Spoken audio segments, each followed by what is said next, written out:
Les textes liturgiques du samedi 7 décembre 2024. Première lecture. Le Seigneur te fera grâce. Dès qu'il t'aura entendu, il te répondra. Isaïe 30, 19 à 21, 23 à 26. Lecture du livre du prophète Isaïe.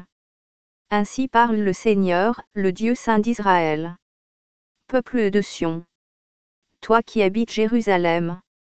Tu ne pleureras jamais plus.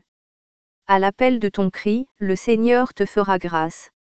Dès qu'il t'aura entendu, il te répondra. Le Seigneur te donnera du pain dans la détresse, et de l'eau dans l'épreuve. Celui qui t'instruit ne se dérobera plus. Et tes yeux le verront. Tes oreilles entendront derrière toi une parole. Voici le chemin, prends-le. Et cela, que tu ailles à droite ou à gauche. Le Seigneur te donnera la pluie. Pour la semence que tu auras jetée en terre. Et le pain que produira la terre sera riche et nourrissant. Ton bétail ira paître, ce jour-là. Sur de vastes pâturages. Les buffles et les ânes qui travaillent dans les champs mangeront un fourrage salé, étalé avec la pelle et la fourche. Sur toute haute montagne, sur toute colline élevée, couleront des ruisseaux. Au jour du grand massacre.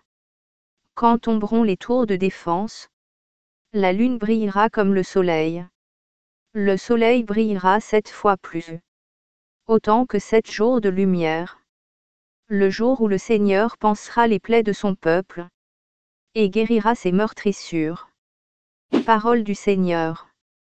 Psaume. Psaume 146, 147 à 1 à 2, 3 à 4, 5 à 6. Il est bon de fêter notre Dieu. Il est beau de chanter sa louange. Le Seigneur rebâtit Jérusalem. Il rassemble les déportés d'Israël. Il guérit les cœurs brisés.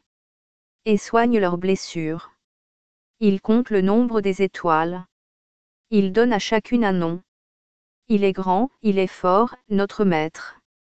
Nul n'a mesuré son intelligence. Le Seigneur élève les humbles. Et rabaisse jusqu'à terre les impies. Évangile. Voyant les foules, Jésus fut saisi de compassion. Matthieu 9, entre 35 et 10, 1, 5 à 6 à 8. Évangile de Jésus-Christ selon saint Matthieu. En ce temps-là, Jésus parcourait toutes les villes et tous les villages, enseignant dans leurs synagogues, proclamant l'évangile du royaume, et guérissant toute maladie et toute infirmité. Voyant les foules, Jésus fut saisi de compassion envers elles, parce qu'elles étaient désemparées et abattues, comme des brebis sans berger. Il dit alors à ses disciples: La moisson est abondante, mais les ouvriers sont peu nombreux. Priez donc le maître de la moisson d'envoyer des ouvriers pour sa moisson. Alors Jésus appela ses 12 disciples, et leur donna le pouvoir d'expulser les esprits impurs, et de guérir toute maladie et toute infirmité. Ces 12, Jésus les envoya en mission, avec les instructions suivantes. Allez vers les brebis perdues de la maison d'Israël. Sur votre route, proclamez que le royaume des cieux est tout proche. Guérissez les malades, ressuscitez les morts. Purifiez les lépreux, expulsez les démons. Vous avez reçu gratuitement. Donnez gratuitement. Acclamons la parole de Dieu.